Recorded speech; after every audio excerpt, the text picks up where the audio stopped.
আমরা এখন এসেছি শান্তিনিকেতনে। তো আমরা এখন লাঞ্চ করব বলে বসে আছি।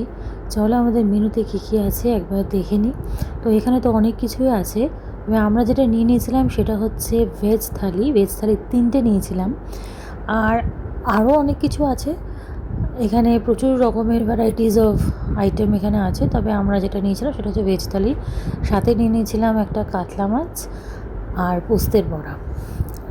তো এবার চলো দেখে নিই ভেজ থালিতে কী কী আছে। যে এই যে 3টে যেটা দেখছো প্যাকেজ ড্রিঙ্কিং ওয়াটার, এটা 3টাই হচ্ছে কম্পালসারি, মানে এটা কমপ্লিমেন্টারি, এটা ইনক্লুডিং ওই ভেজ থালির মধ্যেই থাকবে।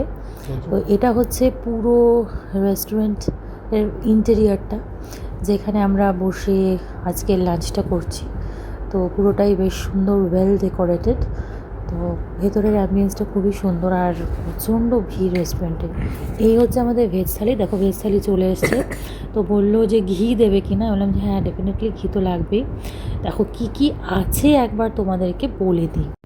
প্রথম কথা, এখানে খুব সুন্দর কাঁসার থালা, সাথে ছোটো ছোটো কাঁসার বাটি দিয়ে খুব সুন্দর করে এটাকে সাজিয়ে দিয়েছে। এটা হচ্ছে শুক্তো, আর সাথে আছে এই যে মুগ ডাল, এটা হচ্ছে পোস্ত, মানে আলু পোস্ত যেটা বলবো।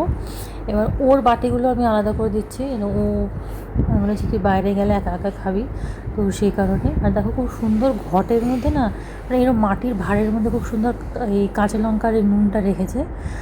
আর এই হচ্ছে, এটাও কিন্তু ছোট মাটির ভাঁড়ে, এটার মধ্যে দিয়েছে চাটনি, সাথে আছে স্যালাড, আর এই যে কুমড়ো, আর শাকও আছে। এটা শাকটা ছিল কলমি শাক।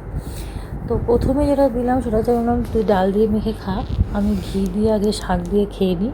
তো এখানে প্রত্যেকটা আইটেমের মধ্যে কী হয়েছিল, নুনটা একটু কম ছিল, ওই জন্য বারে বারে ওই যে নুনের যেই ভাতটা ছিল ওখান থেকে একটু একটু করে নুন আমাকে বারবারে ওখানে নিয়ে নিয়ে আর কি খেতে হচ্ছিলো। তো স্যালাডের পরিমাণটা একটু কমই ছিল। তো যাই হোক, তারপর দেখো এই যে বলেছিলাম তোমাদেরকে 3টে বড় বড় সাইজের পোস্তের বড়া নিয়েছি। তো এই হচ্ছে পোস্তের বড়া, এটা আলাদা করে নিয়েছি, এটা কিন্তু ওই থালির মধ্যে কিন্তু ইনক্লুডেড নয়। তো এটা হচ্ছে বেগুনি। তো বেগুনিটা খেয়ে ভালো লাগলো, তাই বললাম কি যে আরেকটা বেগুনি হবে কি না, তো বললো যে হ্যাঁ হবে। তো আরেকটা বেগুনি এসে দিয়ে গেল। আর এটা হচ্ছে কাতলা মাছ, এখানে এক একটা বাটিতে 2টো পিস করে আছে, তো আমরা 2টো বাটি নিয়েছি।